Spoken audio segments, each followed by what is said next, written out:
Bonjour à tous et bienvenue sur 5 by 5, votre podcast 100% basket, 100% analyse PMU. Je suis votre hôte Sativa et je suis rejoint par la team au complet ce soir, Réa, Pop, Doc. Bonsoir tout le monde. Salut. Salut. Allez. Au programme du jour, la très belle division Pacifique qui nous avait proposé quand même un beau basket l'an dernier et surtout des résultats très très serrés puisque toutes les franchises se tiennent en 5 victoires et que à peu près tout le long de la saison, on savait que ça allait être que les matchs de division allaient être vraiment très très importants parce que il y avait des tiebreakers qui se jouaient, il y avait des places pour les fins de playoff ou le play-in qui se jouaient. Donc voilà, c'était une division très serrée. On n'aura peut-être pas le même son de cloche cette année parce que c'est une division en fait de vieux. Concrètement, c'est la division de vieux par excellence entre les Clippers, les Lakers, les Suns, les Kings et les Warriors. La moyenne d'âge des stars et des superstars doit être de 35 ans. Donc une division qui peut assez vite bouger et je pense qu'on va le voir cette année rien que dans les pronos de chacun, on risque d'avoir pas mal de divergences, ce qui était peut-être moins le cas l'an dernier. Je vous propose du coup de commencer voilà, par l'équipe qui a terminé 5ème de sa division l'an passé, qui étaient les Golden State Warriors avec 46 victoires et 36 défaites. Donc ça se joue au tiebreaker avec les Kings. Donc pas mal de mouvements du côté de Golden State cet été, avec Stephen Curry qui a prolongé un petit peu à Golden State, et surtout voilà, le départ de Klay Thompson qui a signé du côté de Dallas. Klay Thompson qui a jusqu'au bout refusé de re-signer aux Warriors. Golden State lui avait présenté un contrat de 40 millions sur 2 ans, un peu encore au début de l'été, ou 42, 40, enfin 42, 44 millions par là. Refusé voilà, par Klay qui part à Dallas. Chris Paul voilà, qui a fait son temps. Dario Saric aussi qui était un bon joueur de rotation je pense pour Golden State. Et en retour on a fait venir quand même des bons role-players puisque DeAnthony Melton renforce l'arrière et notamment la défense. Kyle Anderson, le chinois le plus célèbre de la NBA, qui nous rapporte Slomo qui nous rapporte un jeu complet et intéressant, honnêtement, toujours en backup. Un peu dans la lignée, je trouve, des Bielitsa, ce genre de joueurs un peu lents qui savent un peu tout faire ballon en main, que Golden State a souvent signé ces dernières années. Et Buddy Hield également rejoint l'effectif. Bah, la question évidemment pour Golden State, c'est à quel point est-ce qu'on est sur une fin de parcours. Est-ce que parce que Stephen Curry évolue toujours à un niveau de MVP, à quel point Stephen Curry peut encore amener cet effectif, à combien de victoires il peut les amener, jusqu'où il peut les emmener, sachant qu'il a pas maintenant 36 ans, ce qui commence à faire vieux, même si enfin 37 ans en plus l'année prochaine, même si son style de jeu voilà est assez pérenne, ça reste un style de jeu assez physique et sa production est amenée forcément à baisser. Draymond Green est vieux aussi exactement. Pardon, Draymond Green est aussi assez vieux. Est-ce qu'on peut il y a peut-être une bounce back season d'Andrew Wiggins dans les bacs qui a eu une saison très compliquée d'un point de vue basket et aussi personnel en fait. Enfin, voilà, donc comment vous voyez la saison pour Golden State? Est-ce que c'est vraiment un peu le farewell pour Curry et Golden State ou alors est-ce qu'ils ont encore peut-être une bonne saison dans les jambes et ils peuvent accrocher encore une quarantaine de victoires? Ouais, une belle quarantaine même, je pense, hein. Moi, je crois beaucoup en cette équipe cette année. Peut-être davantage que l'an dernier même.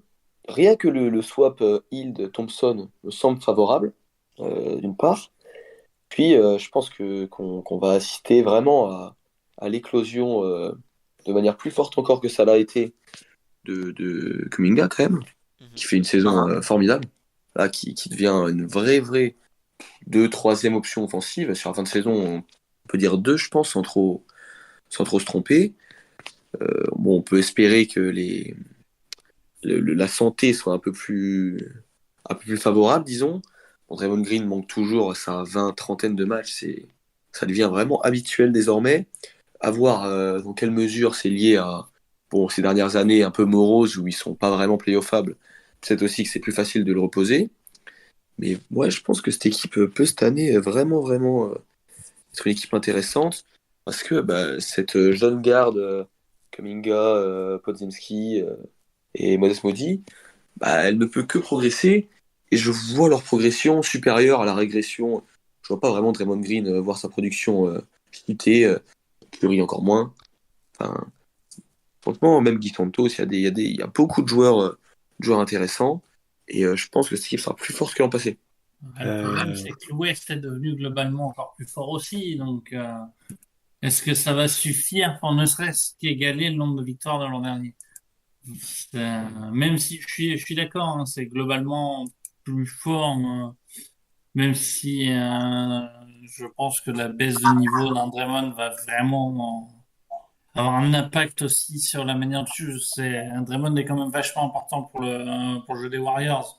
Donc moi, ça m'inquiète un peu là-dessus, mais supposons que tu as raison et pas moi. Je sais pas, c'est déjà la jungle à l'ouest et pour moi, ok, Hill, Slomo, c'est des bons joueurs, mais Melton aussi d'ailleurs. Mais est-ce que ça suffit pour gagner plus que l'an dernier?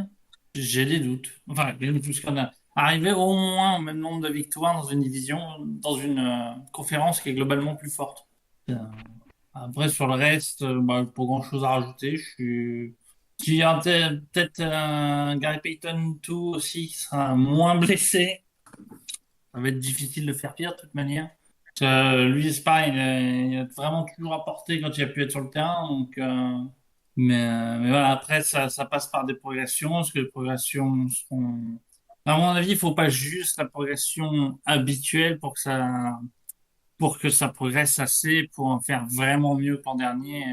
Je crois que l'an dernier, ils sont à 46 victoires déjà, je crois, de 46, mémoire. oui. Donc, c'est déjà beaucoup, 46. Il y a pas mal de saisons où ça suffit largement pour aller en playoff, hein. Mm. Doc. Sur le, sur le nombre de victoires, je les vois pas forcément au même niveau. En revanche, sur la place, je pense que ça va pas trop bouger. On a une très belle équipe play-in, par contre. Bon, après, les blessures peuvent faire qu'ils les louperont.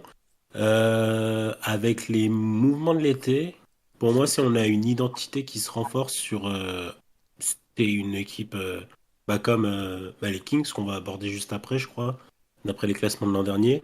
C'est une équipe qui est élite offensivement et qui se déplume défensivement chaque année. C'est en fait l'an dernier, il y avait le spectre de est-ce que Clay peut encore un petit peu défendre? Bon, il est plus là déjà, voilà. Donc on sait au moins qu'il peut plus défendre. Enfin, lui, en tout cas, lui, il peut plus défendre. Et sur ses remplaçants, bon, Peyton, je pense pas qu'on va vraiment le revoir. Et sur les arrivées, si on n'a pas des grosses garanties défensives, en revanche, offensivement, si on a vraiment déjà du spacing qui arrive avec Buddy Hield, qui j'ai pas forcément en tête le nombre de 3 points tentés, mais je pense que c'est comparable au volume d'un Clay et qui peut permettre à Kuminga de respirer puisque c'est pas encore une grande gâchette. Et Kyle Anderson pour ce côté un petit peu de Raymond Green justement, qui lui n'est pas assuré de jouer 82 matchs. Moi, je suis pas sûr que Kuminga joue beaucoup plus que l'an dernier ou progresse. Parce qu'en fait, j'ai un peu de. Je trouve que. Enfin, il a toujours posé un peu de problèmes sur ses implications défensives, au rebond, etc. Je suis pas sûr que Steve Kerr soit encore prêt à lâcher les chevaux. Parce que, en fait, moi, ce qu'il y a à Golden State, c'est que je trouve que les role-players sont d'une extrême grande qualité. C'est-à-dire que Melton, je trouve qu'il renforce vraiment les extérieurs. Et en fait, surtout, autant ils se sont plantés sur certains rookies, notamment Wiseman ces dernières années, autant Podziemski, pour moi, enfin, de ce qu'il a montré en année, c'est un super joueur. Et pour le coup, je pense qu'il va suppléer pas mal Klay Thompson dans l'effectif. Bon, il n'aura pas le même volume, etc. Mais en tout guard à côté de Curry, je trouve qu'il fit quand même très très bien. Plutôt grand, sait tout faire balle en main, plutôt bon shooter.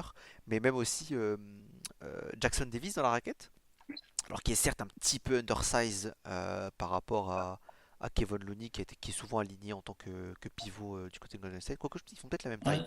c'est pas impossible. Looney est déjà undersized, Ouais, je maintenant, trouve. en le disant, je me dis, mais attends, mais Looney est déjà undersize, peut-être qu'ils font la même taille. Mais en tout cas, c'est pas un grand intérieur très Jackson Davis. Mais à côté de Draymond Green, je pense que c'est pareil. De toute façon, Golden State joue petit de manière générale.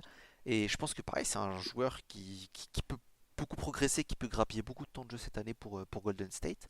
En fait, enfin voilà, le supporting cast autour, je le trouve vraiment très bon. Ma seule inquiétude, c'est que plus que jamais en fait cette équipe, enfin c'est déjà un peu le cas, hein, mais je trouve que forcément plus on avance, plus c'est aggravant. Mais plus que jamais, cette équipe, si Curry n'est pas là, enfin c'est une catastrophe. Et le problème, c'est que Et- l'an dernier, il a joué 74 matchs, c'est bien. ça commence à devenir plus une exception que la norme. Les 3 saisons d'avant, il a loupé en moyenne 20 à 25 matchs par an. Alors, ça peut paraître pas beaucoup pour une superstar aujourd'hui. On a beaucoup de superstars qui tournent à 60, 65 matchs. C'est pas très choquant. Mais si on parle d'effectifs, on parlera dans ce cas-là d'effectifs souvent qui ont la capacité de compenser. Moi, ce qui me fait peur avec Golden State, c'est que si les 20 matchs où Curry ne jouera pas, mais qui va porter cet effectif en fait offensivement? Juste Kuminga ou alors Wiggins s'il se remet un peu la tête à l'endroit. En fait, mais ça c'est compliqué, hein. On n'a aucune garantie sur vraiment à quel point c'est une perte de niveau, à quel point c'est mentalement qu'il a décroché, etc. C'est toujours un peu compliqué à dire. Moi, j'ai juste peur pour ça. Maintenant, on verra dans les pronos, hein. Moi, c'est un effectif que j'ai quand même assez haut, que je vois à peu près répéter la même saison que l'an dernier. Principalement parce que je pense que le supporting cast est vraiment bon. Mais ouais, Kuminga, je sais pas trop à quel point il va être lâché. On va lâcher les chevaux du côté de Steve Kerr parce qu'il y a beaucoup de bons joueurs. Il a toujours des défauts. Et certes, c'est un super scoreur, mais je sais pas si c'est forcément ce que Golden State a besoin. En tout cas, quand Curry est là. Euh, Après, tu parlais de Curry. Bon, j'adore, hein, c'est un très grand joueur, il n'y a pas de souci. Mais pour aller dans ton sens aussi, il y a aussi de temps en temps, dans une saison, des soirs où il est là et rien ne rentre. Jusque-là, la plupart du temps, c'était compensé de match sur trois par le reste de l'équipe.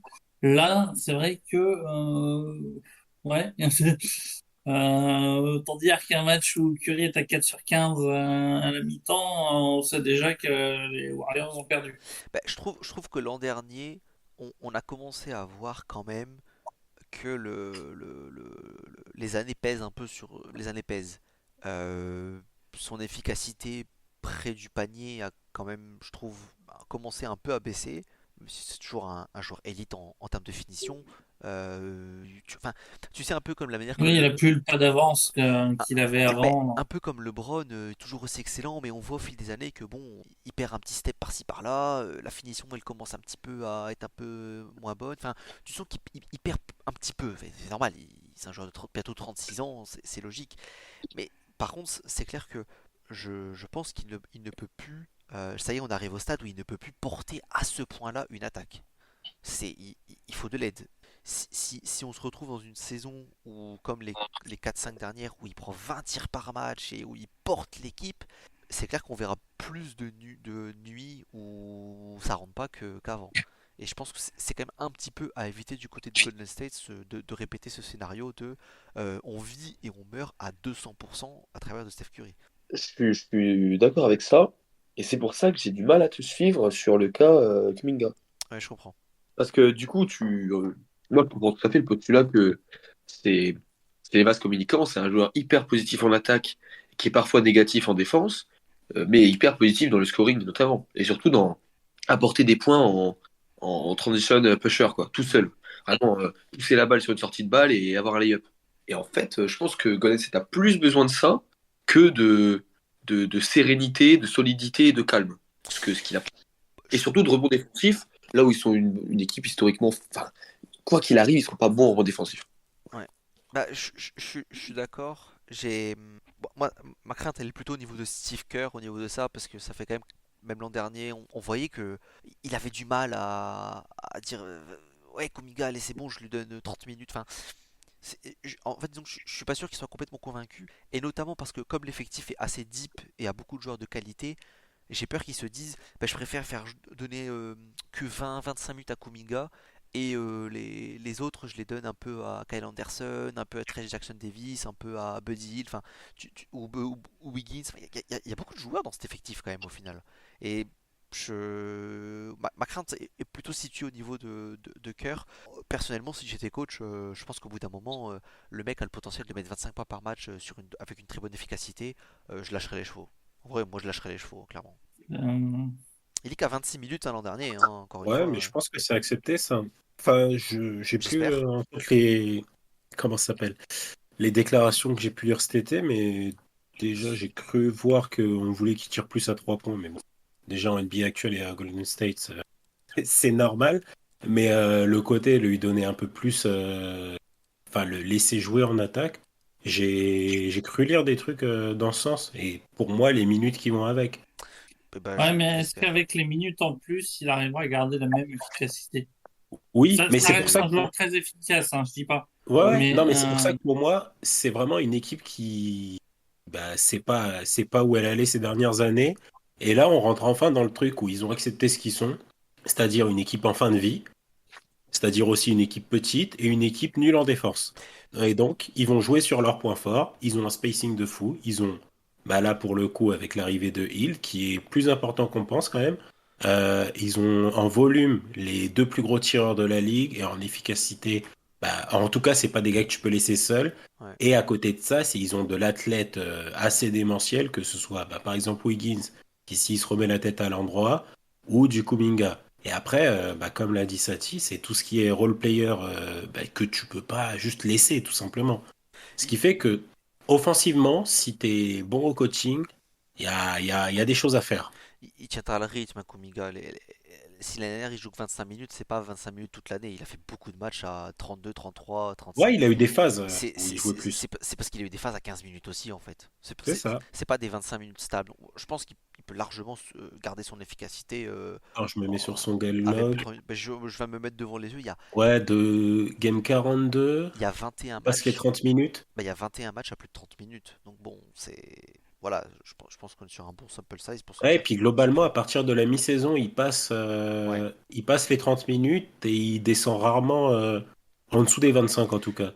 Après, il y a des. Et après, il a été. Je sais plus s'il était vraiment blessé ou. Non, oui, puisqu'il jouait le. Ils essayaient d'avoir une place, donc il était blessé. Après, il y a des opportunités qui vont se créer naturellement avec les blessures au final parce que euh, Draymond Green va louper des matchs parce qu'il va être reposé, je pense, les back-to-back. Stephen Curry va sûrement louper des matchs. Kyle Anderson, c'est pas un modèle de santé si je me trompe pas. Enfin voilà, Oh, quoique, non, je dis n'importe quoi. Kyle Anderson joue Non, beaucoup. non, il est régulier, il joue Ouais, non, peu, c'est bah, juste ça. j'ai rien dit en fait, il se blesse jamais. Mais en tout cas, je pense qu'il y a des opportunités de blessures qui vont se créer, etc. Comme dans tous les effectifs, si jamais il faut trouver des minutes à certains. Si jamais. Euh, Est-ce que quelqu'un veut quand même rajouter quelque chose avant que je passe? Je sais qu'on a quand même beaucoup à dire. Non, Rien pour moi. ok, bah Moi, c'est bon. je prends ça pour un. Ok, donc on va passer aux Sacramento Kings, donc qui ont terminé avec le même bilan de 46 victoires pour 36 défaites l'an dernier. Et alors là, on va pouvoir parler intersaison parce que je pense que ça va pas. On va être tous d'accord sur le fait que c'est mauvais, je pense. J'espère. Donc du coup, Catastrophique même. Harrison Barnes a quitté l'effectif et concrètement, hein, c'est du 1 pour 1. Harrison Barnes est parti, pardon, et c'est DeMar DeRozan qui intègre le 5 de départ et la rotation. Derrière, les autres mouvements sont que des mouvements de role-player, hein. Draft, Doug McDermott, Orlando Robinson, on s'en fout. La resignature de Malik Monk, quand même, qui est un élément essentiel de leur rotation. Mais voilà, le vrai dossier, c'est le 1 pour 1, c'est DeMar DeRozan pour Harrison Barnes. Tout le monde est d'accord, il apporte un autre type de jeu, quoi. ouais, c'est un mauvais fit. C'est dégueulasse. C'est dégueulasse. C'est honnêtement, il n'y a pas d'autre mot. Moi, C'est. moi, je- si tu as un avis un peu positif à trouver, Réa, je veux bien l'entendre parce que pour moi, il n'y a rien à dire. C'est absolument dégueulasse. Euh, bah, ça- même moi, j'ai du mal à trouver du positif. Dans le fond, si je veux trouver du positif, DeRozan, pour moi, est un meilleur joueur que Barnes. Et de toute Intrinsèquement, oui. manière, ça défend pas aux Kings, donc intrinsèquement, ça, là-dessus, ça change rien. Maintenant, DeRozan, est-ce qu'il a été un jour dans sa vie troisième option? Est-ce qu'il saura jouer comme ça? Le, le, le, le bonhomme en soi a une bonne mentalité, donc je dis pas qu'il va pas essayer, mais c'est jouer troisième option, jouer première option, c'est pas la même chose. Bah, tu sais Parce quoi? que Il sera pas troisième option pour moi. Il sera au-dessus. Ouais, mais moi, au-delà des options, je crois c'est. pas. Qui tu veux que ce soit devant qui? Devant Fox? Mais je pense qu'en termes de style de jeu, C'est Sabonis je- je- qui va payer. je pense qu'avec le style de jeu, il est première option limite dans cet effectif, hein. C'est ça. Parce que moi, je pense que le mec qui va perdre des touches, bon, Sabonis nécessairement, mais je pense que Fox va jouer beaucoup plus off-ball que l'an passé. Et je pense que le mec qui aura la balle en main, et ben, ce sera surtout DeMar DeRozan en fait. Bah, sinon, ça n'a aucun intérêt de le faire venir déjà. Mais en fait, c'est ça. Si tu lui mets pas la balle dans la main, ce mec, mais aujourd'hui, il ne sert à rien. Enfin, aujourd'hui, mais un peu avant, Même mais toujours, il est toujours. négatif offensivement. C'est un joueur qui a besoin de la balle dans la main pour exister parce que soit pour créer un peu pour les autres, mais surtout pour créer son shoot à mi-distance. Enfin, c'est pas un mec qui joue off-ball. Et, et- et je pense que le pari qui a été pris par les Kings, c'est de penser que la saison dernière de Fox à 3 points est réelle, entre guillemets. Parce que si on prend le profil de Fox, ça a toujours été un joueur qui n'était pas un bon shooter à 3 points. Et l'an dernier, sorti de nulle part, il nous sort une saison à 8 points par match tenté et 37% de réussite. Ce Mais qui est, c'est pas élite non plus, hein. c'est pas élite, mais ça a le C'est ça le mérite. problème. Mais C'est correct, le volume est excellent, ça voilà, là-dessus, y a pas de souci. ça a le mérite Le d'être correct. pourcentage est. Voilà. Oui, mais ils peuvent se dire que dans une Par rapport à situation, ce qu'il est capable de sortir, le pourcentage est excellent néanmoins. même ils peuvent se, C'est, Oui. il augmente de 4 ou 5% quand même. Et mais par rapport au pourcentage de la ligue, c'est un pourcentage très oui, mais average. C'est Ah ça. oui, ils peuvent oui, se oui, dire oui, oui. ils peuvent se dire que Fox s'est quand même beaucoup créé de 3 points de lui-même. Ils peuvent se dire qu'avec un peu plus de off-ball, enfin, en fait, tu sais, c'est un peu le déjouté Moré Trae Young all over again, quoi. Il va jouer un peu plus off-ball, du coup, il va améliorer ses pourcents. Ouais, ouais, ouais, ok, mais là c'est Tu encore vois la pire. vibe. Mais oui, je pense que c'est encore pire. Et enfin, même Sabonis va perdre des touches, hein, de toute façon, dans la raquette. Alors que l'intérêt de Sabonis, c'est aussi sa création, sa capacité à trouver toutes les passes au poste et tout. Je, Même en allant plus loin, pour qui gagne Murray, ça veut dire quoi? Ça veut dire que t'as un joueur qui était sophomore, bon, qui a pas fait une excellente saison, mais bon, c'est un sophomore, hein, ça reste un jeune joueur qui. T'as toujours un wall un peu en seconde année pour certains joueurs, etc. Mais sa progression va être évidemment coupée. Parce que lui, par contre, il n'y a pas de doute, il passe quatrième option. Si c'est pas cinquième option, parce que Malik Monk, en sortie de banc, prend quand même beaucoup de shoots. Donc, enfin voilà, pour moi, c'est une disaster Oui, class. non, mais ça, de toute façon, oui, j'allais pas te dire que c'était bien. J'ai juste espoir qu'il arrive à se réinventer pour les Kings, mais oui, je pense que c'est toujours le même truc. Ça va améliorer certains points, ça va en faire baisser d'autres.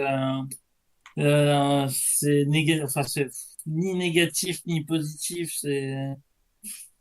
Mais Euh, même offensivement, Au niveau global, non, moi aussi, je trouve que c'est une disaster class. Ouais. Les Sacramento Kings vont pas perdre 3 places ou 4 places à l'Ouest suite à ce move.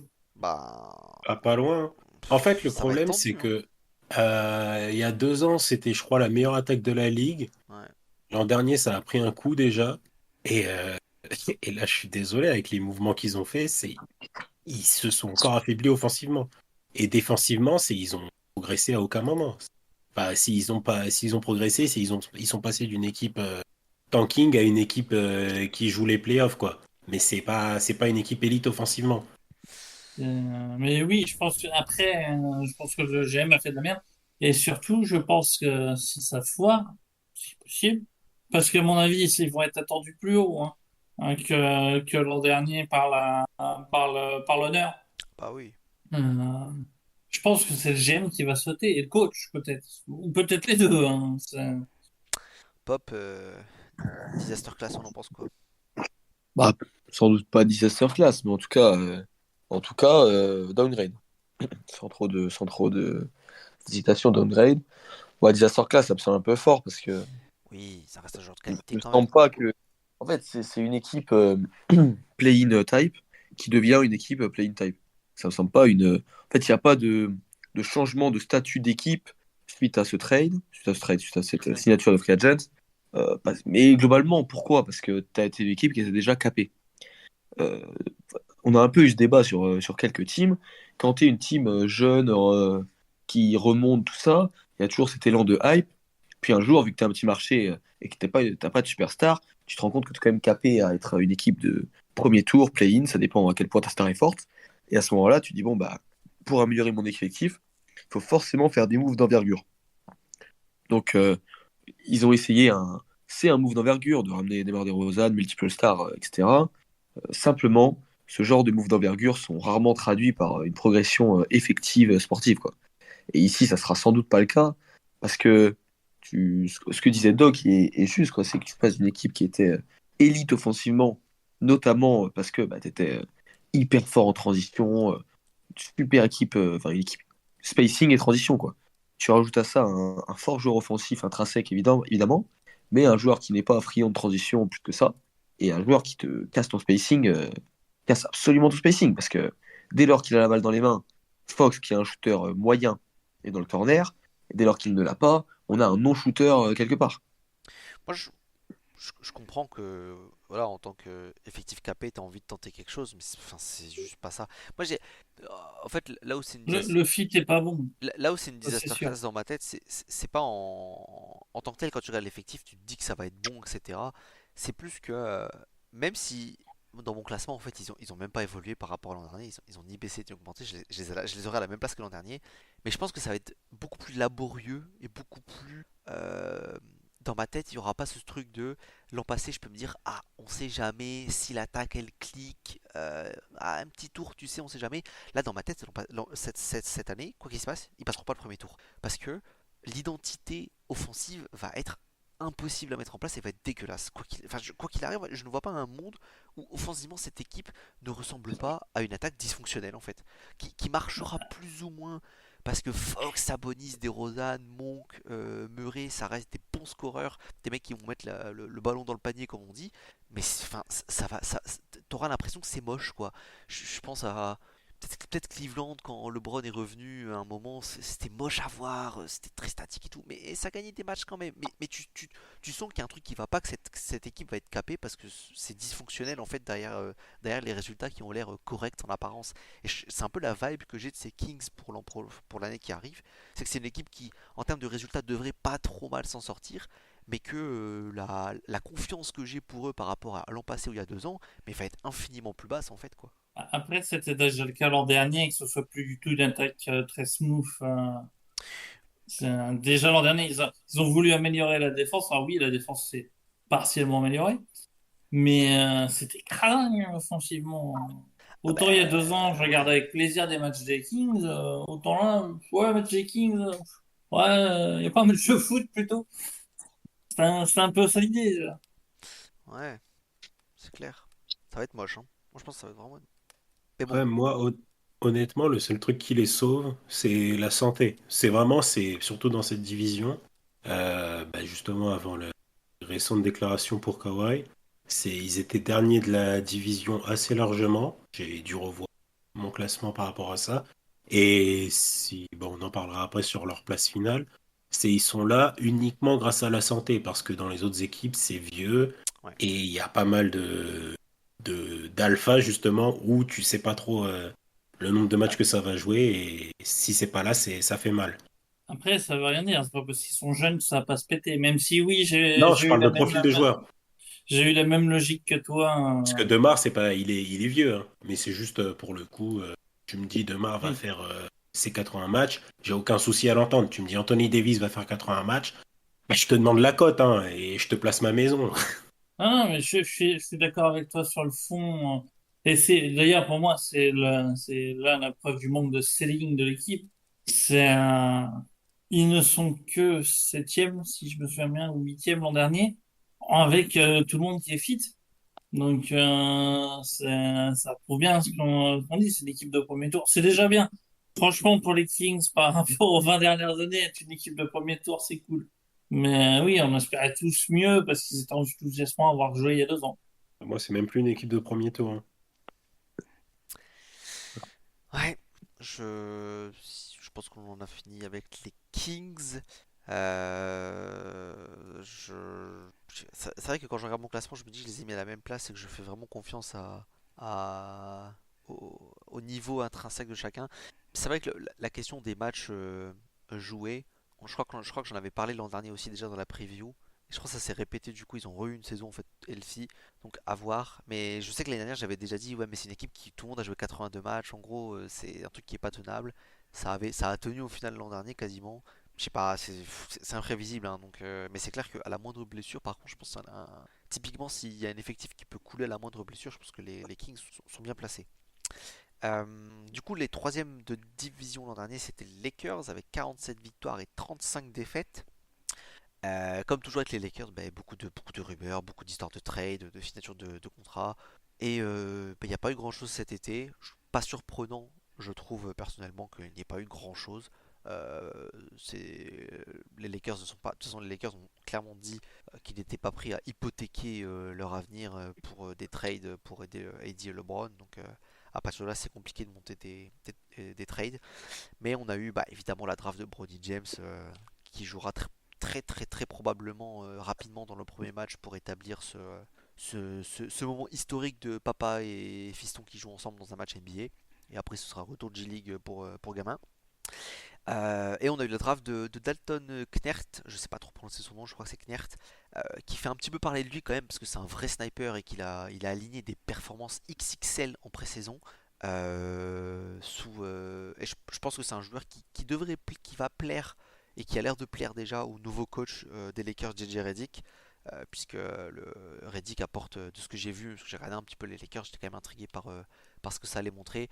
Voilà, on est sur un effectif qui fait beaucoup tourner la balle avec beaucoup de hand-off et de passes dans les corners. Knert, voilà, fit très très très bien pour ça. Et sinon, voilà, c'est toujours les mêmes, hein. LeBron, Eddie, D'Lo, Gabe Vincent, du coup, qui va jouer cette saison, Austin Reeves, Christie, etc. Russell va être assurément dans les rumeurs de trade toute l'année, puisque avec son contrat expirant de 18 millions et de nouveau ses performances dégueulasses en playoff, c'est une pièce d'échange quand même assez évidente. Voilà, je sais pas trop dans quelle direction on peut partir avec ces Lakers. Peut-être parler vraiment de l'apport du coach cette année, d'un nouveau système de jeu, euh, c'est quoi le ceiling un peu toujours avec cet effectif. On a eu quand même des déceptions ces dernières années, je pense, pour tous ceux qui pouvaient croire que LeBron ne perdait jamais au premier tour, que ceci, cela. Voilà, il y a quand même eu pas beaucoup de gros playoffs ces dernières saisons. Il y en a eu, mais ça, on a toujours buté sur Denver à la fin et de manière sévère 4-0, même si les matchs pouvaient être un peu serrés, mais on sentait pas forcément que la solution était présente. Voilà, c'est quoi votre avis pour ces Lakers pour la saison qui arrive? Progression, régression, statu quo, où est-ce qu'on en est? Je dirais progression par défaut, moi. Ils ne se sont pas affaiblis à mon sens. Et puis globalement, il y a des équipes se sont affaiblies de l'autre côté. Donc pour moi, ils montent un petit peu. En playoff, pas. Non, si on me demande s'ils sont capables de passer un Denver, toujours pas. Sur les autres équipes, faut voir. La draft est intelligente. Ils vont chercher un joueur qui est déjà ready. Après, il y a pour les paris à la Lakers, hein, on signe sur un an des gars qui ont un an un petit peu flashy en essayant de les relancer. Euh, Cam Reddish, je sais plus s'il était arrivé déjà en cours d'année dernière. Je Oui, crois qu'il Oui, était oui, de oui. arrivé mémoire, oui. Ouais, ouais. et qu'ils ont re-signé. Du Christian Wood traîne toujours dans des coups comme ça. Donc tu gardes une bonne ossature, tu essayes de te trouver des solutions, en particulier au poste de pivot. C'est un petit peu le truc depuis, j'ai envie de dire depuis 5 ans, mais je sais pas depuis quand Davis est là, depuis 4 ans. Commence à faire. Mais en tout cas, depuis que Davis est là, on me dit chaque année, j'ai envie enfin, je suis prêt à jouer pivot, mais dès que la saison va commencer, tu vois que les Lakers sont en train de chercher qui pourrait jouer pivot à la place de Davis. Et puis bon, voilà, après le coach, on va voir ce que ça donne. J'ai pas du tout regardé la pré-saison personnellement.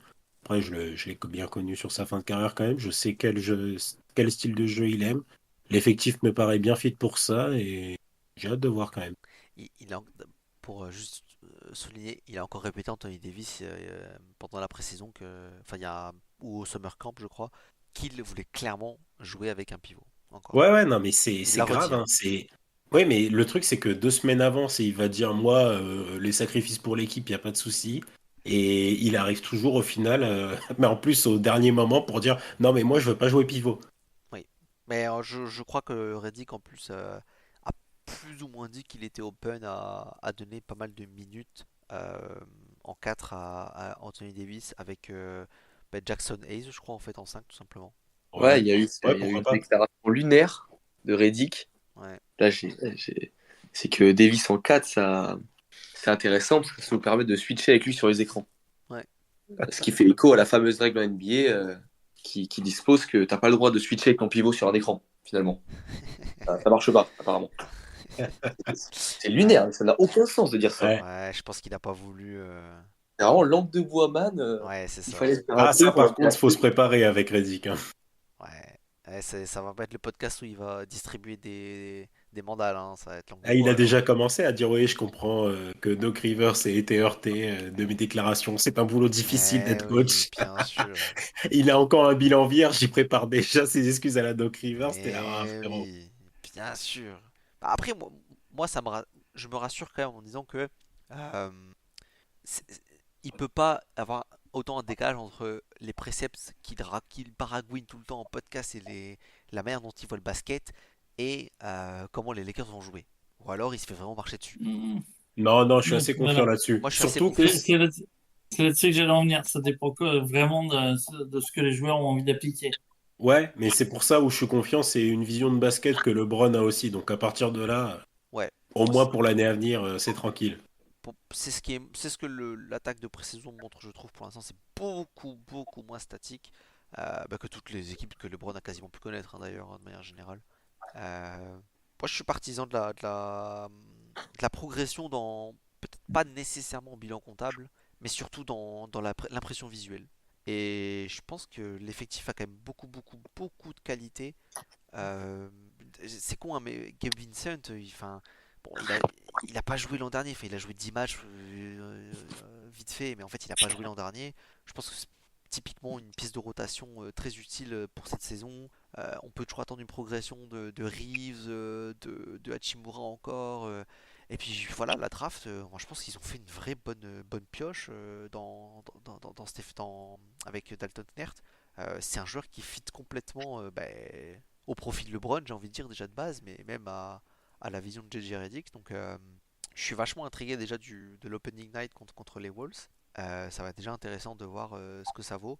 Après, il n'y a pas de surprise, hein. Comme, enfin, plus que jamais avec les effectifs de vieux qu'on aborde, bah, c'est la santé qui va primer quoi. LeBron a joué son plus haut total de matchs depuis qu'il est aux Lakers, puisque avant il loupait quand même quasiment 30 matchs la saison. Là, il en a loupé que 10 ou 11, ce qui est quand même c'est difficile de s'imaginer que ça va se répéter de la même façon que son 41% à 3 points. Est-ce qu'il va se répéter? Hein, je sais pas. Un peu difficile à dire. Et Anthony Davis, c'est pareil, hein. 76 matchs. Alors lui, c'est simple, hein. Il a éclaté les compteurs par rapport à ses années précédentes, hein. Ça, y a pas photo. Donc, si ça se répète, effectivement, on est sur un top duo et un top effectif. Mais la probabilité que ça se répète pas en termes de santé, je pense qu'elle est beaucoup plus haute que dans d'autres rosters, malgré le fait que bah, ça reste imprévisible. Voilà, faut pas se leurrer. On est sur deux joueurs, un vieux, un très vieux, enfin le plus vieux joueur de la NBA d'ailleurs, il me semble, et l'autre, un mec qui a souvent des pépins physiques. Malheureusement, voilà. Mais je pense qu'il y a des pièces pour compenser en tout cas. Si jamais il y a une star qui manque par-ci par-là, c'est pas non plus. J'ai peut-être cette année moins le sentiment qu'il y a 2 ans par exemple où c'était vraiment deux joueurs et demi et le reste était à la poubelle. Là, je suis un peu plus confiant pour Los Angeles quand même. Bah, l'effectif a du vécu, mine de rien. Même si c'est pas forcément sur le terrain, même un Gabe Vincent que tu as cité, il était déjà là, il connaît tout le monde, même s'il n'a pas joué avec eux, c'est, t'as- il y a qui de vraiment nouveau à part leur rookie au final? Parce que c'est Bah, quasiment que des joueurs qui sont arrivés en fin d'année. Jackson Hayes, il était pas déjà arrivé aussi? si, il était déjà l'an Si. passé. Ouais, non, tu vois, ils ont préparé cette saison avec les buyouts de l'an dernier déjà quasiment. Et c'est vrai que ça tournait pas mal en deuxième partie de saison. Mais Faut le dire aussi. c'est un peu l'histoire des Lakers à chaque fois. Ça tourne toujours pas trop Oui, mal en bah deuxième ça, partie les de équipes saison. instables en général, dès que Ouais. ça a un peu de stabilité, ça joue mieux, c'est bizarre. Il y a 2 ans, c'est pour ça qu'on s'était dit qu'en playoff ça allait être des gros morceaux. C'est parce qu'ils avaient mieux joué en seconde partie de saison alors qu'ils étaient mal rankés au final, hein. Ouais. Pop, je sais pas si je t'ai trop entendu sur les Lakers. Non, non, très peu. Bah, moi, je suis un peu comme vous, enthousiasmé par cet été. Je n'oublie pas toutefois que nous l'étions aussi l'an dernier, Ouais. avant d'être largement refroidi vraiment, par le niveau de cette équipe, qui a été abyssal pendant une demi-saison. Ouais, hyper impressionné par la pré-saison, qui n'est que ce qu'elle est du rookie Dalton Connect, donc qui semble enfin, vraiment comment dire, confirmer les promesses de shooting elite euh, qu'il a pu, euh, qu'il a pu nous montrer. Parenthèse que c'est encore une fois un joueur sur lequel on slide parce qu'il a 23 ans, il a. Ouais, il a 23, ouais. Ouais, c'est 23 ou 20, ouais, 23, 24 en tout cas. Mais c'est un cursus 3 ans ou 4 ans de college. Si on regarde dans 5 ans, Enfin, nous verrons que comme Jaquez l'an dernier, c'est une hérésie de passer sur des joueurs de 23 ans pour prendre des joueurs de 19 en espérant qu'ils aient le niveau que ces derniers auront à 23, quoi. C'est idiot, tu perds 4 ans. Ouais, moi ça me rappelle. En fonction de l'équipe, je peux l'entendre. Mais je Ouais. t'avoue que pour le coup, les Sixers draftés juste avant les Lakers. Et dans la situation actuelle, pour l'année prochaine, je préfère le rookie des Lakers que celui des Sixers. Mais non, mais Alors que pour le coup, c'est le même profil. moi ça me rappelle la draft de Kuzma, tu sais aussi, il avait slide très loin parce que c'était un prospect quand même assez vieux. Et ben, au final, il a produit bah, direct quoi. Ah Ouais, ouais. ouais. Alors que je me souviens que Kuzma, dans la draft, on disait, putain, en sleeper un peu, ce mec-là, ok, il est vieux, mais franchement, il a perf de fou. Il va monter haut. Au final, il est tombé 27 aux Lakers et bah, il a été bon, quoi. Alors, Mais il- c'est souvent comme ça. ouais, mais c'est pas, en fait, c'est parce que c'est des joueurs avec des ceilings moindres. Tu sais que Ouais, mais bon. tu sais que tu vas pas faire des superstars, mais bon, quand t'arrives au pic 15, 16, 17, enfin, quand t'arrives hors loterie, déjà la proba de tomber sur un mec qui va devenir une superstar, enfin, elle est infime. Donc, moi, les mecs qui draftent toujours des gars de 19 ans à ces spots-là, des fois je souffle un peu parce que ben, Ah, je- si les mecs ont 19 ans et sont draftés en 18, des fois c'est pas par hasard, c'est parce qu'ils ont des lacunes quand même assez énormes dans leur jeu à ce moment-là. je suis tout à fait d'accord avec toi, hein. De toute façon, c'est simple, Euh, hein. L'an dernier, les Lakers draftent Jalen Fido. Les deux joueurs derrière, c'est Remy Raquez et Podziemski, Ouais, qui ont. Podziemski, il est quoi? Il est 2003. Ah, mais il a le même âge que Chifino. ouais, il est jeune Enfin, en fait, Podziemski par et contre. Ouais. Raquez est plutôt vieux. Il a déjà 23 ans et encore, il est de février, bientôt 24 ans. En fait, ces joueurs-là, tout de suite, ils viennent, ils produisent. Quand tu es à la place 20, c'est justement ce type de joueurs payés une misère pendant 4 ans qui viennent et qui produisent dont tu as besoin pour passer un step.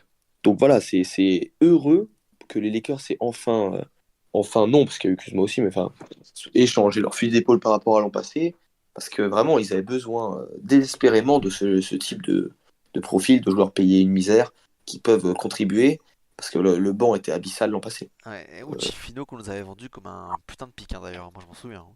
Et c'était le mec tombé un peu bas qui aurait pu aller beaucoup plus haut. Je parle même pas de fans de Lakers, hein. Moi je me souviens très bien qu'on nous avait vendu un peu comme étant un Ouais, ça super m'a pic. pas Hein. marqué. Ah ouais, putain, je m'en souviens. Hein. Moi, j'ai lu des trucs comme quoi c'était un mec qui aurait dû partir 4-5 spots plus haut. Hein. Et au final, pas de NBA, quoi. Ah bah la déception, elle est terrible. 15 matchs, 15 matchs, 20 matchs. Et il a pas joué de toute façon. Ouais, clairement, il a pas joué. Il a pas joué. Donc Non voilà. mais Après, pour relativiser, quand t'as un vrai gros joueur qui casse tout l'échelon en dessous, il est quand même drafté haut. Je sais plus si Trae Young, à quel âge il arrive, mais en tout cas, je me souviens de Buddy Hield, qui Buddy était Hield, le ouais. meilleur joueur college.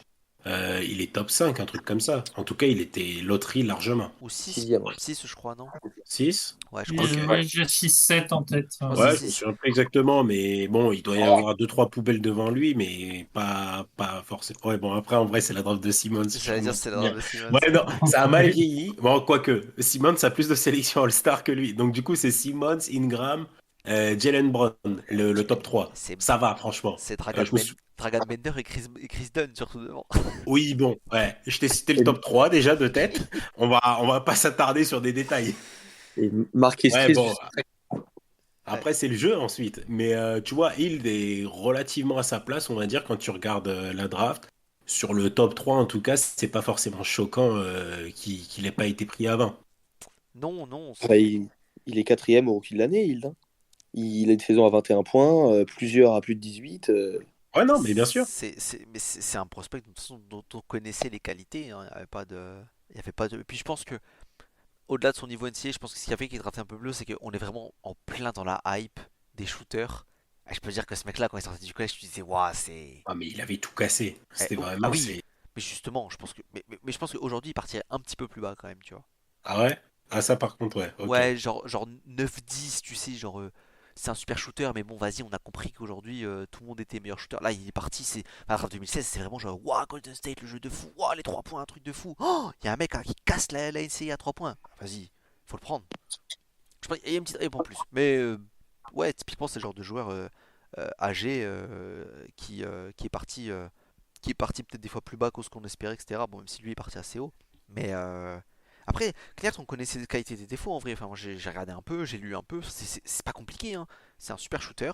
Et c'est un mec qui défend pas très bien parce qu'il a pas de vitesse latérale. Voilà, point. Ça, il n'y a pas de. t'en feras jamais une superstar.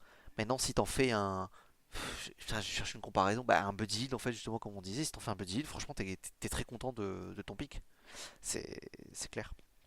Euh, bon, allez, on reviendra sur les Lakers en prono, parce qu'en vrai, on a quand même. Bon, je savais que la Pacifique allait être longue, hein, c'est quand même une div intéressante, mais on va avancer avec le roster qui a terminé deuxième de sa conf l'an dernier, de la division, pardon, l'an dernier.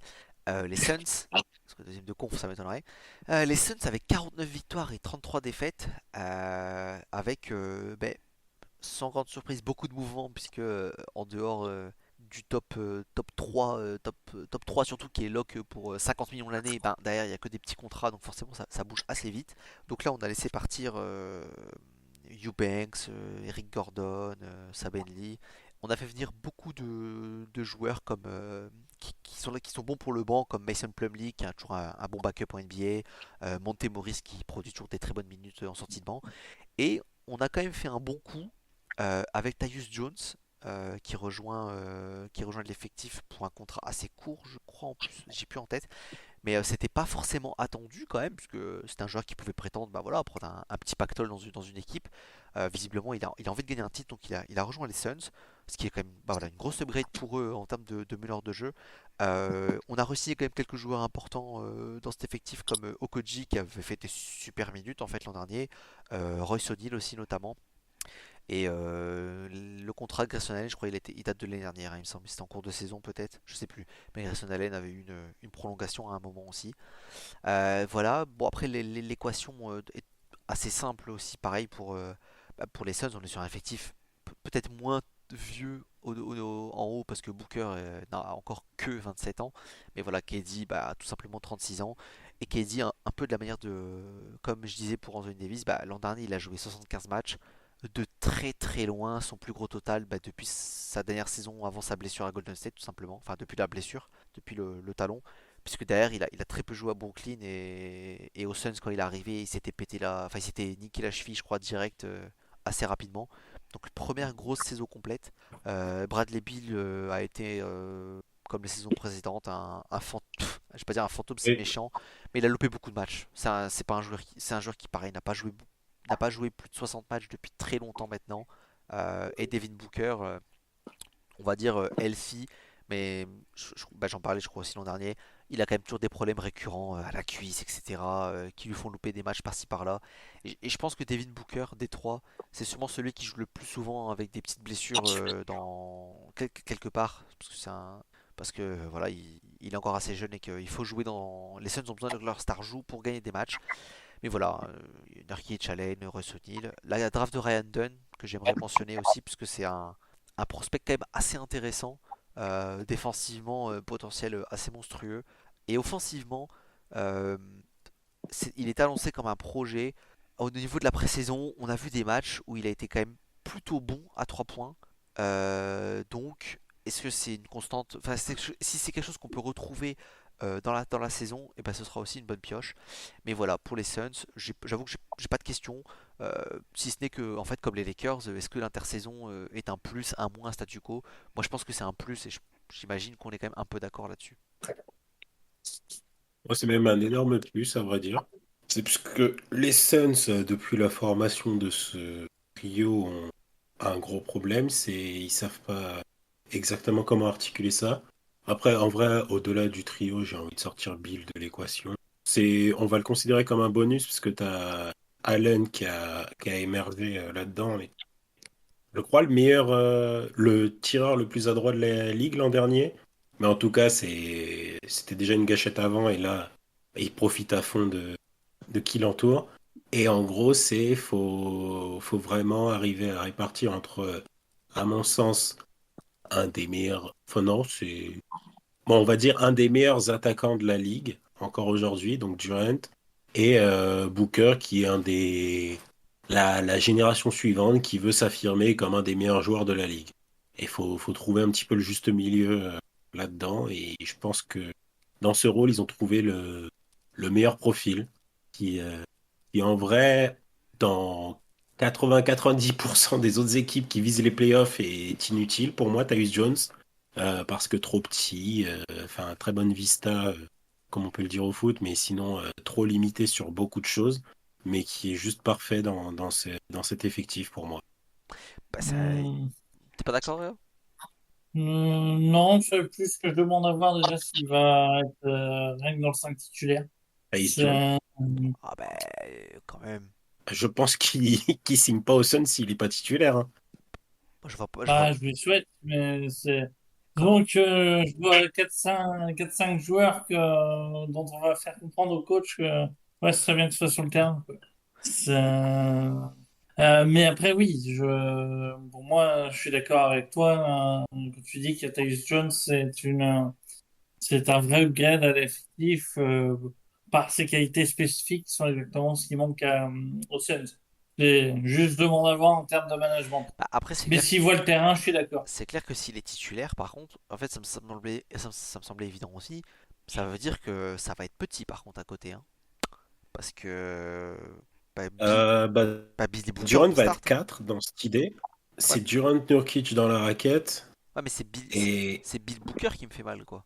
bah, c'est pour ça que j'ai dit, pour moi, Bill, faut plus le compter. Et je pense que très vite, ça va être rendez-vous dans le bureau du GM, en mode, est-ce que tu veux avoir des tirs? Et si tu veux des tirs, je pense que c'est mieux que tu sois en sortie de banc. Et bah, il accepte ou Mais voilà de quoi. toute façon, Je plus ne que vois pas accepter. C'est Pour difficile avoir de des mettre tirs, un en vrai, joueur je à le vois bien 50 millions accepter, sur le hein. banc. moi je trouve que plus que jamais, ça montre que c'était une erreur depuis le départ ce trade. Ah ouais, non. Parce que, C'est une alors, opportunité de marché, en vrai.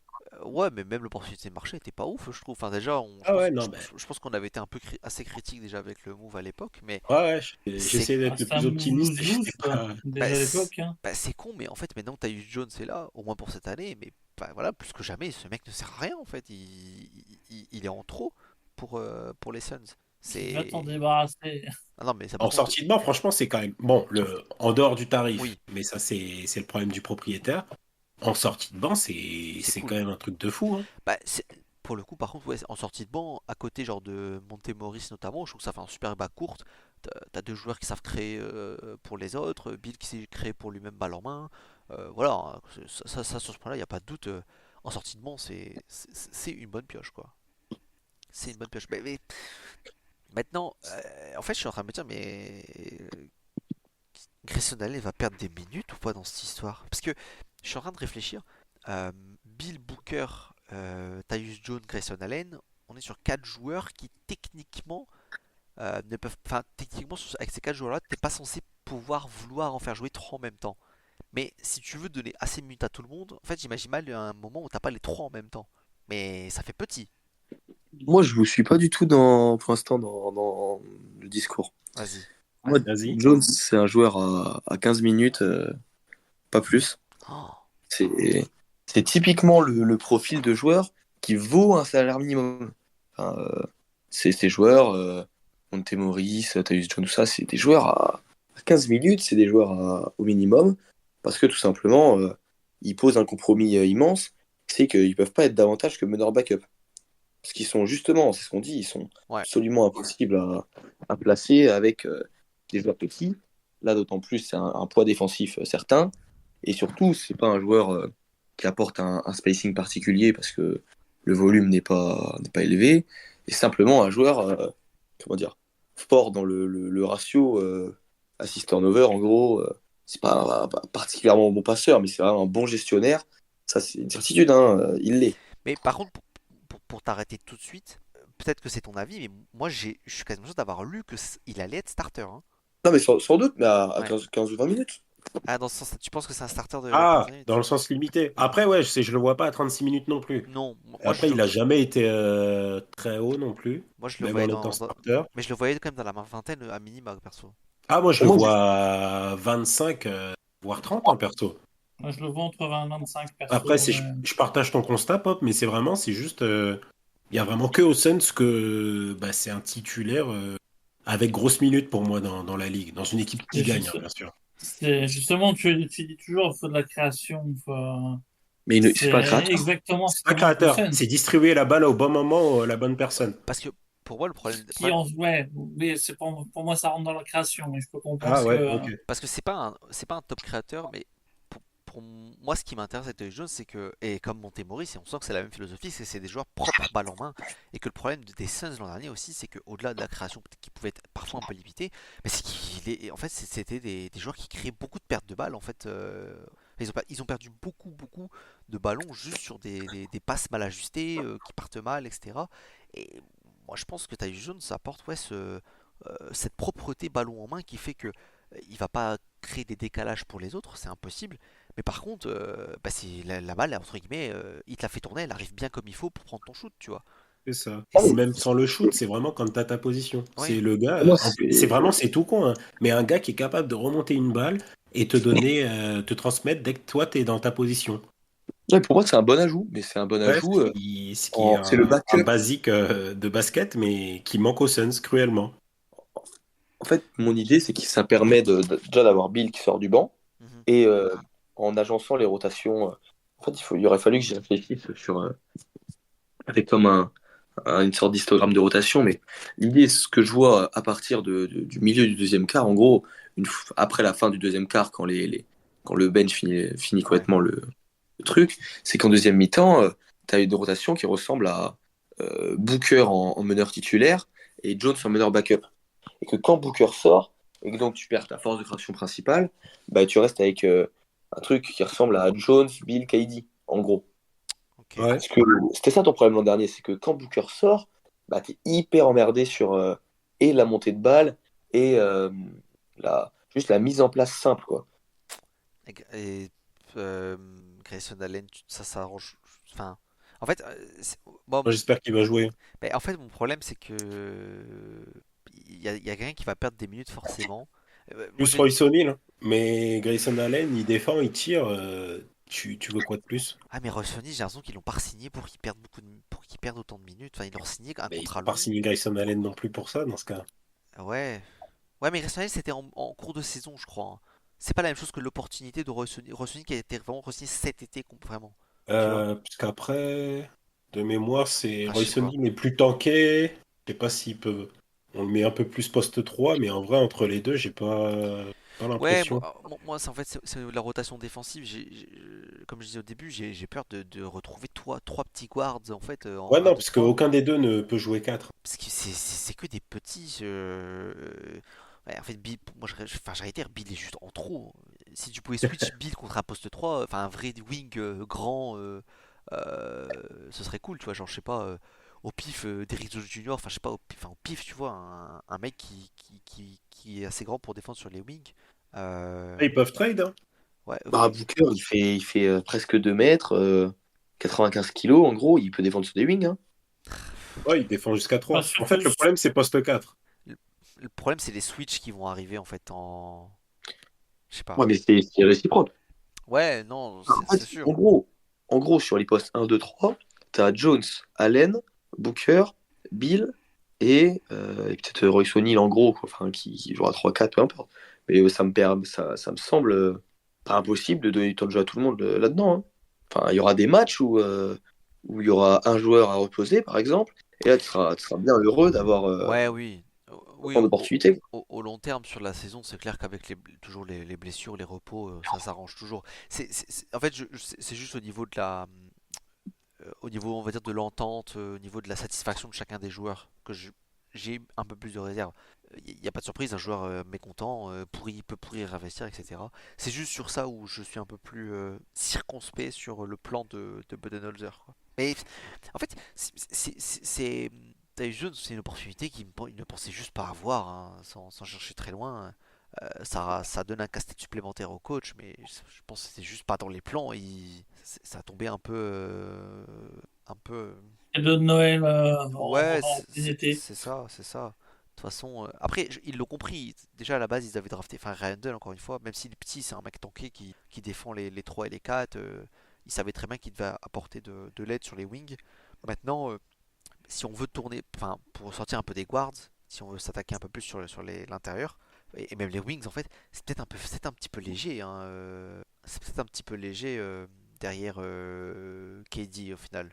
Je veux dire, on a deux pivots traditionnels que sont Nurkic et Plumlee, et en fait la rotation sur les ailes, L'avantage de KD, c'est qu'il apporte quand même de la taille. Je pense qu'on a quand même besoin de taille en NBA dans un effectif. Si KD loupe des matchs, si dans les rotations, dans les moments où KD ne sera pas sur le parquet, mais en fait, le seul grand joueur, c'est le pivot. Ça peut marcher. Sur la durée, je me méfie peut-être un petit peu. Parce que je crois que la rotation, en fait, ça va être les Dunn, les Okoji, les O'Neal. En fait, ils ont que des wings undersize au final. Qui sont costauds, mais qui sont undersize. J- petite pièce de la crainte de la taille dans cet effectif. On nitpick, hein, on cherche un peu la petite bête, hein. Moi, j'ai les Suns très haut dans mes pronos. Je trouve que c'est un Ouais, c'est là, super après, roster. je pense que c'est plus des problématiques de playoff que Ouais, voilà, on est de saison régulière. peut-être plus dans des problématiques de playoff, tu vois. Parce que même Nurkic, il a beaucoup joué l'an dernier, mais qu'est-ce qu'il se blesse d'habitude, putain. Ah bah, En fait, ils ont eu plus de chance au niveau des blessures que ce que je croyais quand je regarde. Que Nurkic, qui se blesse historiquement très souvent, a beaucoup joué. KD aussi. Euh, Putain, l'intérieur peut vite être. Ça va signer des billons en balle dans 3 mois, ça se trouve, hein. Enfin bon, j'aime l'effectif quand même, hein, je rassure. Si jamais il y a des gens qui aiment les Suns. Bon, est-ce que vous voulez qu'on passe aux Clippers? allez. Allez, Vas-y. on va passer aux Clippers.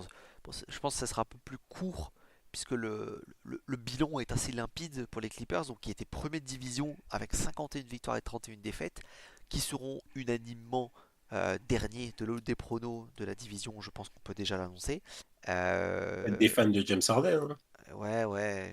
Même le plus grand fan de James Harden qu'on a ici, je pense qu'il n'est pas d'élu à ce point-là. Euh, donc évidemment, bah, les Clippers. Mhm. Si t'es d'élu à ce point-là? Merde. Premier à l'ouest, allez. Merde, il les a pas derniers, il a les Kings derniers finalement. Ah, bah, écoute, bah, je retire ce que je dis, on verra. Mais bon, bah évidemment, il y a la perte de Paul George qui est quand même assez immense. Ouais, non, en plus, Pop, il sait que c'est le vrai franchise player de l'effectif. Il peut pas y croire, j'y crois pas. Donc, Paul George qui est parti signer à Philadelphie. Kawhi qui bah, est blessé, tout simplement. Que je sais pas combien de matchs il va jouer cette saison, mais mon petit doigt me dit qu'il va pas en jouer beaucoup. Ah bah, il commence blessé Ah, déjà. Ah, il est blessé, c'est diplomatique, il fait la job parce qu'il n'y a pas Polo. Non, il est vraiment blessé. On sait non, non, jamais il s'est avec vraiment Kawhi. blessé, Ah non, c'est ça le pire. il est vraiment blessé, c'est ça le pire. C'est chaud. C'est parce qu'on passe des Clippers qui te font cet été, ouais, bon, Paul George, on vit bien sa perte, etc. Des role players et nos deux stars. Ça fait c'est 5 jours que ça a été officialisé, un truc comme ça, où bon, bah, Kawhi, peut-être Noël, il rejoue, mais on sait pas. Donc, parce qu'il y a eu beaucoup de pertes hein, en termes de depth, Paul George, Mason Plumlee, Westbrook, malgré ses défauts, apportait quand même un petit quelque chose. Daniel Tice, qui trouve une très bonne rotation quand même à l'intérieur. Et on a ramené, moi j'aime bien l'ajout de Derrick Jones Junior. Mais sinon, à Ouais, côté de ça, ah, c'est FC Prison. bah, Chris Cassos Dunn, sur Cassos, Nico Kai Batum, Jones, Joshua Primo. Kaizo, Joshua. Bah, je crois qu'ils non, ils l'ont wave, je crois, là, Joshua Primo, j'ai vu. Ah ouais? Ouais, Ah bah, je crois qu'il est pas resté. très bon move. Il a Kevin, encore montré les choses à la psy. C'est ça? Kevin Porter Jr. qui a quand même une carte à jouer, hein, parce que lui, pour le coup, niveau basket, c'est pas dégueulasse quand même. Oui, c'est aussi Euh, Castos, mais il s'est joué au voilà, basket. c'est un Cassos qui sait jouer au basket. Parce que Kyle Jones, c'est un Cassos qui sait pas jouer au basket, hein, c'est incomparable. Ah, il est grand. Mais bon, D'après le voilà. théorème Melfedjiz. Mais bon, voilà, l'effectif des Clippers, bah, enfin, il est pas très beau, quoi, le 5 de départ. Donc, on a James Harden qui est vieillissant. Norman Powell, Zubac, PJ Tucker qui a juste envie de se casser depuis 6 mois. Terrence Mann, c'est. Mais et on parle du FC Cassos, mais il y a Bones Island qui est encore dans cet effectif et lui aussi c'est une bonne tête de con. Lui aussi c'est une bonne tête de con. Enfin voilà, il n'y a pas grand chose qui fait rêver dans cet effectif. Euh, Moi pour le dire tout de suite, enfin les Clippers je pense qu'ils vont tomber assez bas. Et il y a des joueurs que j'aime bien, hein. Norman Powell, Zubac et des réseaux juniors comme j'ai dit, je pense que c'est des bons joueurs. Mais en fait c'est des bons role players. Il n'y a plus de franchise player. Kawhi, je pense que même au-delà de la blessure, perso l'an dernier, je trouve que ça se voyait qu'il avait perdu de l'explosivité. C'était dur, c'était dur. Il produit toujours bien parce que il se place très bien, il arrive toujours à bien dégager son shoot, etc. Et il a un shoot quand même vraiment létal. Mais on sent que, en fait, il est plus proche de la fin que ce qu'une superstar l'est d'habitude. Genre Kawhi, franchement, je lui donne pas plus de 3 ans en NBA encore. Je pense qu'il est cuit. Son corps est cuit, en fait, tout simplement. Et James Harden pour. Surtout. De quoi? J'ai son genou surtout, Kawhi. Ouais, bah c'est deux genoux même, je crois, ils sont cuits, hein. Je crois qu'il n'y a pas qu'un qui a tanké, je crois les deux ils ont tanké. Et bah Harden, bah voilà, il a perdu un step, je pense aussi, un peu l'an dernier déjà. Et surtout, autant je pense qu'en role player, Pop nous donnera ses louanges, et je suis pas complètement en désaccord, je pense que c'est un bon numéro 3, numéro 4 dans un effectif. Autant bah là, il arrive en fait avec un statut de numéro un pour débuter la saison. Et Harden en numéro un, bah c'est juste plus possible, hein. Il y aura trop de nuits dégueulasses pour compenser les deux trois nuits fantastiques qu'il va délivrer.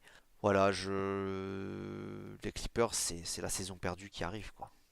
Non, puis le problème des Clippers, c'est pas tant cette saison, c'est à plus long terme.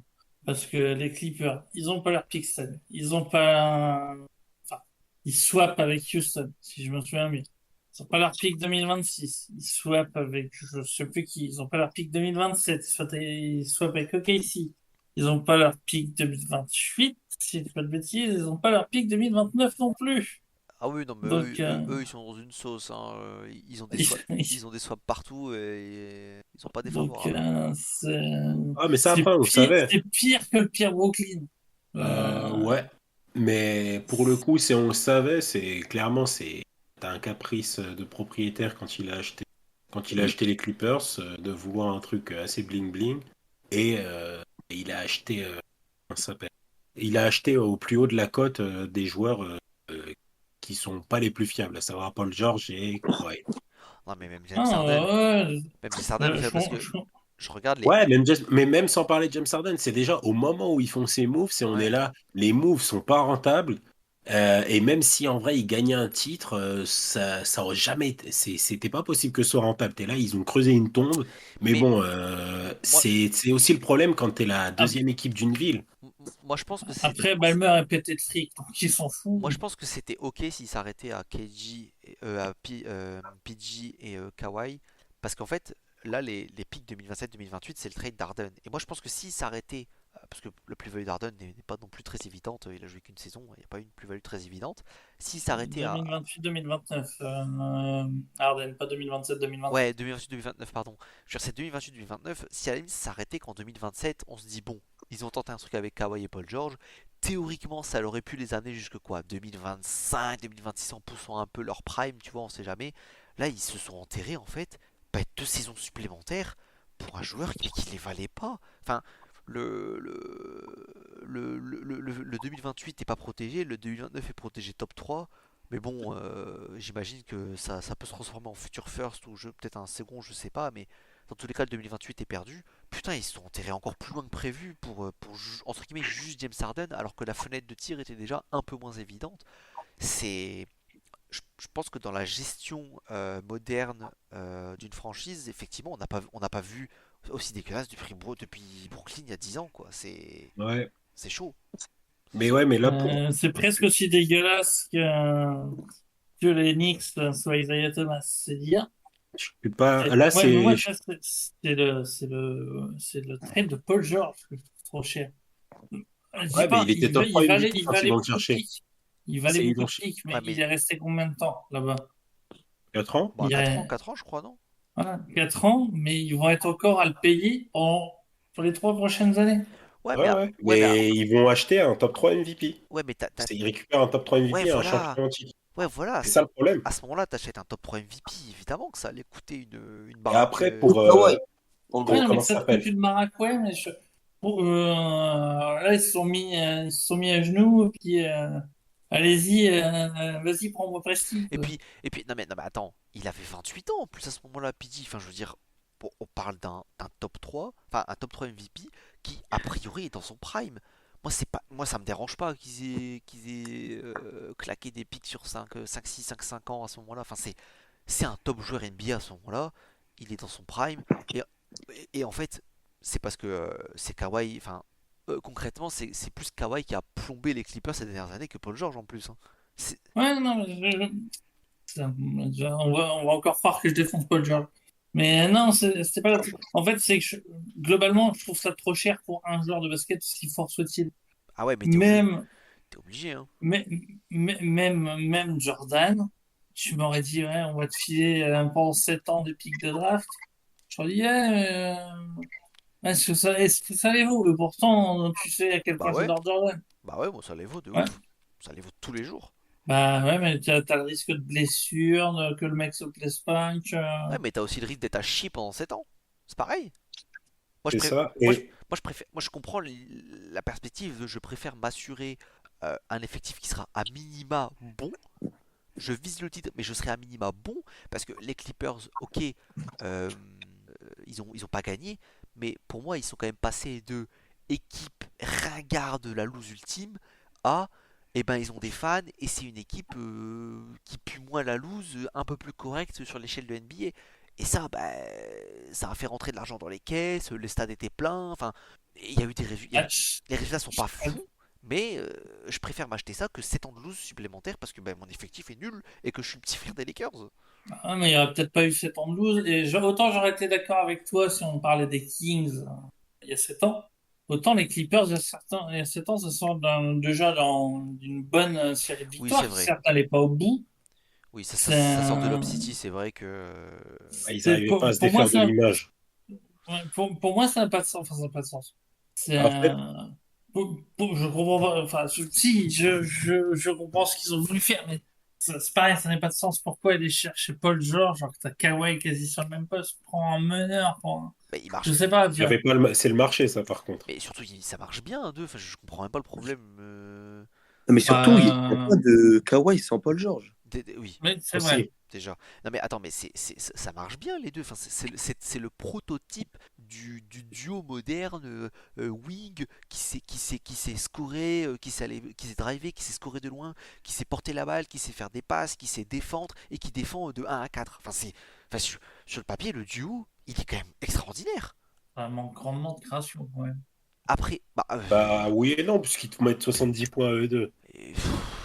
oui, Ah, c'est pas ouais, des. mais ce qui a souvent manqué aux Clippers en playoff, c'est de la création, justement. Non, ce qui leur a Ah, manqué, Comme c'est les leur Suns. franchise player en santé. ce qui leur a manqué, c'est des genoux hein, quand même. Ils ont pas fait un run de post-saison en pleine santé, honnêtement.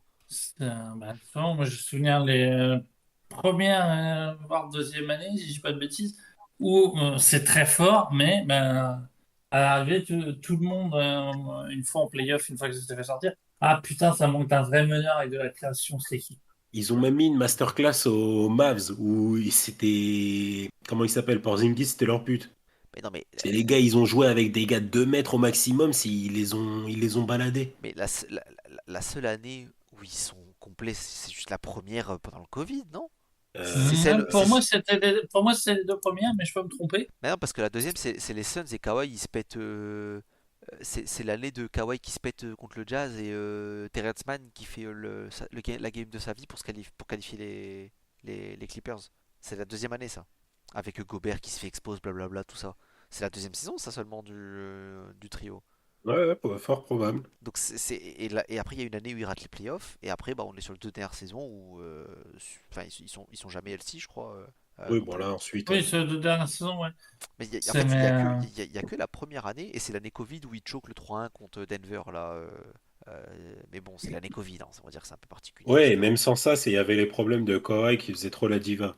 mais en Il fait vivait même pas avec l'équipe et tout. après ils n'ont pas eu un seul run complet en bonne santé et en vrai leur seconde saison là où ils vont en finale de conf franchement si Kawhi est là bah, il y a un monde où ils sont en finale hein, quand même. non, non, ça, je dis pas. Avec Reggie. Après, manque de création, enfin, ouais, Ok, Euh, mais. Ok, ils ont peut-être pas fait un super job pour compléter l'effectif, pour, euh, pour l'améliorer ou quoi que ce soit. Et effectivement, depuis 2 ans, de toute façon, c'est la saucisse, hein. Mais moi, je pense que c'est pas le problème à la base, quoi. Pop, j'aimerais t'entendre un peu sur le sujet. Bah, disons que déjà l'an passé, j'étais très très dubitatif. Au final, 51 victoires. J'étais dubitatif notamment sur la santé de cette équipe. Au final, il y a eu une saison historique pour des joueurs hyper injury prone qui n'ont Ouais. été que euh, blessés, enfin modérément. Peut-être que pour une autre équipe, ça serait élevé. Le, Pour tri eux, c'est le trio marginal. a genre joué 70 matchs chacun, c'est historique. Voilà. Bon, là, a priori, Kawhi absent un long moment. Je pense qu'Arden est toujours une deuxième option solide, troisième option solide. Pour porter une équipe, c'est difficile parce qu'il va pas du tout au cercle. En fait, tu te retrouves avec cette équipe des Clippers, avec une équipe qui ne drive pas. Et pas du tout, du tout, du tout. Il n'y a pas un joueur de drive là-dedans. Non. C'est un Mm. premier moment, donc tu n'as pas de rim pressure. Kawhi, c'est pas un joueur qui drive non plus. Donc, en revenant, il corrigera pas ce problème. En tout cas, c'est plus un joueur qui drive. Ça l'a jamais été énormément, mais au moins, il y a eu un moment avec une forte rim pressure, quand même, si c'est un joueur qui aime s'arrêter à mi-distance. En tout cas, ça pose question parce que les Clippers, historiquement, enfin, ces Clippers-là, avec Paul George, Kawhi, tout ça, on a l'idée de dire c'est une équipe hyper à droite de loin, qui peut défendre correctement. Et la grosse question, c'est bah ouais, mais tu vas pas au cercle. Là, tu vas toujours pas au cercle, encore moins. Tu es à droit de loin, oui, mais en plus, tu défends plus du tout. Bon, tu es une équipe qui peut plus du tout défendre, quoi, là. Ah bah là, Avec tu vieillis de plus en plus. Ce qui était censé être la force au moment du trade de Paul George, en gros, deux wings hyper forts défensivement et tout ça. Bon, t'as complètement perdu cette identité-là, vraiment. Donc ça va être va falloir être difficile. créatif là pour Tyronn Lue. C'est une certitude. Bon, s'il y a bien un coach qui arrivera à monter une défense avec James Harden et Vika Zubac, c'est bien Tyronn Lue, mais tout de même. Mais Deuxième, bon, mais oui. de là à perdre 30 victoires, sans doute pas. Euh, la moitié de 30, sans doute. Ouais, ouais, je pense qu'il y a 15-20 wins en moins sur la table, hein. C'est, on va dire, ça dépend quand même de quand revient Kawhi, mais en fait, moi j'ai peur d'un scénario où vraiment il ne joue pas plus de 25 matchs cette année, hein. Parce qu'en fait, il n'a aucun intérêt, déjà lui, à revenir. Quand il sera plus ou moins healthy, la saison sera déjà à la poubelle. Diva comme il est-ce qu'il a vraiment envie de se faire violence pour revenir pour un effectif qui va finir hors du play-in, quasi assurément? Franchement, il n'y a rien qui va. En fait, je crois que ce qui me fait encore le plus peur, et c'est là où on est vraiment sur la situation de Brooklyn, c'est que autant, par exemple, les Nets ont fait un all-in, mais ils avaient quand même assez de pièces et des joueurs quand même assez bien cotés pour faire des trades, pour retomber un peu sur leurs pattes, etc. Autant les Clippers, mais ils vont rien vendre. Il n'y a rien à vendre dans cet effectif. Ils vont pas tirer un seul asset de ce roster.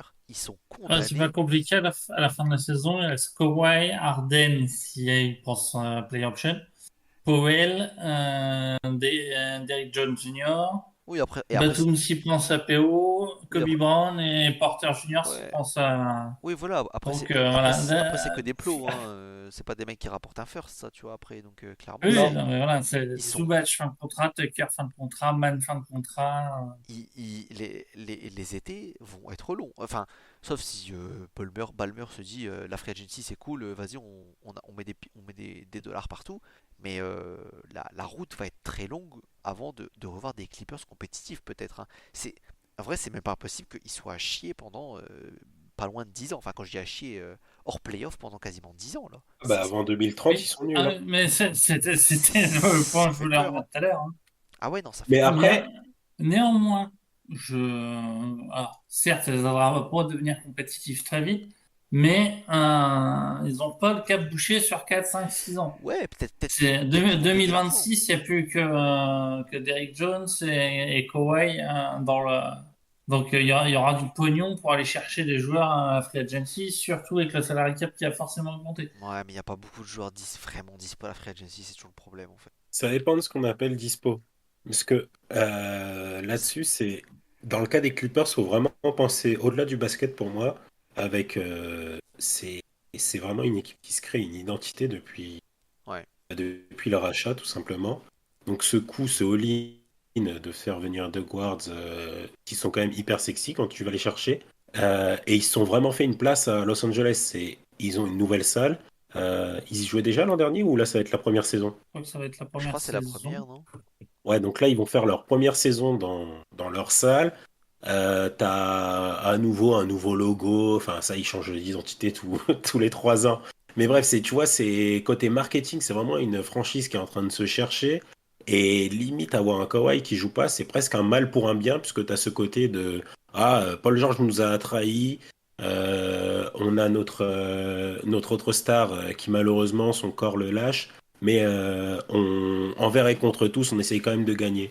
Et donc ça peut continuer à se vendre. Et derrière, si tu vas chercher des superstars rincés, en gros, tu fais les Harlem Globetrotters sur les années à venir tant que t'as pas tes pics. Tu gagnes tes 30 matchs en espérant que 25 soient des matchs à domicile dans ces victoires. Et grâce à ça, tu te crées une identité dans le marché de Los Angeles, hein. Ouais, moi c'est là où je suis d'accord. Je pense qu'ils ont fait une vraie percée. Ils se sont vraiment dissociés des Lakers et je pense qu'ils se sont vraiment fait, grâce à ces moves, une vraie place. Et grâce au fait que les Lakers ont été nuls pendant cette partie du temps un peu quand même aussi. Ouais, pas que, puisque tu te dis, ils étaient C'est- meilleurs Oui, comment ça s'appelle? CP3, oui. Lob City. L'ère Lob City, c'était une meilleure équipe de basket, mais sauf qu'ils étaient pas sexy. C'était les petits gars gentils arrivés en playoff. Bon, merci, au revoir. Ouais. C'était des pleureuses. Alors que là, ils sont clivants, très clivants même, mais c'est suffisant du coup pour te créer une base. À la base, tu fais venir un champion NBA, un mec qui a porté une franchise, c'est clair que ça avait plus de gueule que Chris Paul qui a toujours une réputation de loser. C'est ça. C'est clair. Et de connard. Et oui, aussi. Mais, Bon, laissons-le tranquille. mais, Il va élever notre petit Wemby. mais c'est vrai qu'en même temps, ils ont battu les Lakers dans des matchs importants où les deux effectifs étaient censés être de bon niveau. On a quand Ouais, même ouais. Mm. l'impression que ces dernières années, c'est les Clippers en saison régulière qui prenaient le pas et qui étaient un meilleur effectif. Enfin, on sentait quand même vraiment qu'il y avait vraiment ce truc de on sort de l'ombre du grand frère, quoi. Moi, Ouais, mais d'un je autre suis d'accord. côté, ils ont dû. Il reste avoir du mal à se créer une identité. Parce que, certes, si, sur le terrain, un petit peu, mais je ne doute pas qu'il y en aura plein qui vont dire, même si c'est une nouvelle salle qu'ils ont techniquement, dire, ouais, bah, ils sont allés à Inglewood comme les Lakers. Les fans NBA savent pas que les Lakers ont joué Inglewood. Ouais, je pense que c'est un. Non, les fans des Lakers récents en France, oui, je pense que tu as quand même pas mal de fans NBA qui savent que les Lakers ont joué à Inglewood. À Los Angeles, c'est possible en vrai. En étant à Los Angeles, c'est quand même possible de le savoir. Mais bon. Après Oui. Inglewood, Et c'est quand même après, à Los Angeles qu'ils vont se faire pas mal de supporters, mais après, c'était d'un point de vue Ouais, non, plus mais sur la global, hein. nouvelle génération, c'est ap- surtout ça. après Inglewood, c'est une destination hype pour le sport en ce moment du côté de Los Angeles. Donc je pense que ça va parce que Inglewood, c'est là où ils ont mis le stadium aussi des Rams en NFL. Donc je pense il y a plus une côté. Je pense pas que le lien sera fait. Il y aura surtout le fait que Inglewood, c'est une destination sexy aujourd'hui pour les sports, pour les équipes sportives. Voilà. Ah, je leur souhaite en tout cas. Mais bon, ouais. Bon, allez, on va couper pour les Clippers parce qu'on est quand même déjà à un bon niveau un bon horaire de discussion. On a bien avancé, on est quasiment 1 heure et demie. Donc je vous propose de passer au prono pour la division. Et Réa, je te propose de passer en premier. Euh, ouais, bon, comme à chaque fois, quoi. Oui, Euh, pour moi, ça va être donc la division, ça va être dans l'ordre Suns, Lakers, Kings, Warriors, Clippers. Et au niveau du classement de la conférence, ça donne les Suns en 4, les Lakers en 7, les Kings en 10, les Warriors en 11 et les Clippers en 12, sachant que j'ai préparé ce classement avant la blessure de Kawhi. Donc, si Kawhi ne revient pas d'ici Noël, on va dire, ils seront même au niveau du Jazz. ok. Pop. Je crois que j'ai le même classement de division. Donc j'ai également Suns, Lakers, Kings, Warriors, Clippers. Simplement, ça diffère un peu sur les places de chacun. Chez les Suns en 5, les Lakers en 7, Kings en 8, Warriors en 9 et Clippers en 12. Ouais. Ok. Euh, Doc. Alors, quasiment la même chose. Suns, première division. Et ils sont quatrième de la conf. Lakers, septième. Premier qualifié play-in. Et Warriors, pour moi, dernier qualifié play-in. Kings, qui était plus bas initialement, mais hors play-in, juste en dehors. Et Clippers, ensuite, aussi hors play-in. Ok. Ouais, parce que toi, comme on n'avait pas fait le podcast avec toi pour la Sud-Ouest, toi c'était plus dans la Sud-Ouest qu'il y a des incursions playoff play-in. Ouais, Ouais. là, il y a juste Spurs qui est pas au play-in dans la sauce ouest Ouais. chez moi. Toi, t'étais plus chaud sur la Sud-Ouest. Ok. Pour moi, de mon côté, donc c'est aussi les Suns premiers de division. Je les ai troisième de la conférence. Ensuite, j'ai les Lakers, sixième de conf. Warriors, huitième. Kings, neuvième. et Clippers 12e. Moi j'avais déjà mis les Clippers 12e avant la news comme quoi il serait vraiment indisponible indéfiniment parce qu'on savait déjà qu'il était blessé et que je m'attendais pas à ce qu'il revienne assez rapidement. Donc pour moi ça n'a pas changé grand chose dans ma perception de la saison de Kawhi. Je m'attendais déjà à ce qu'il ne joue pas beaucoup. Et ça s'est juste confirmé. Mes craintes se sont juste confirmées. Donc voilà, j'ai les Clippers en 12. Et un vrai creux pour moi entre les 11 premiers et ceux d'ensuite.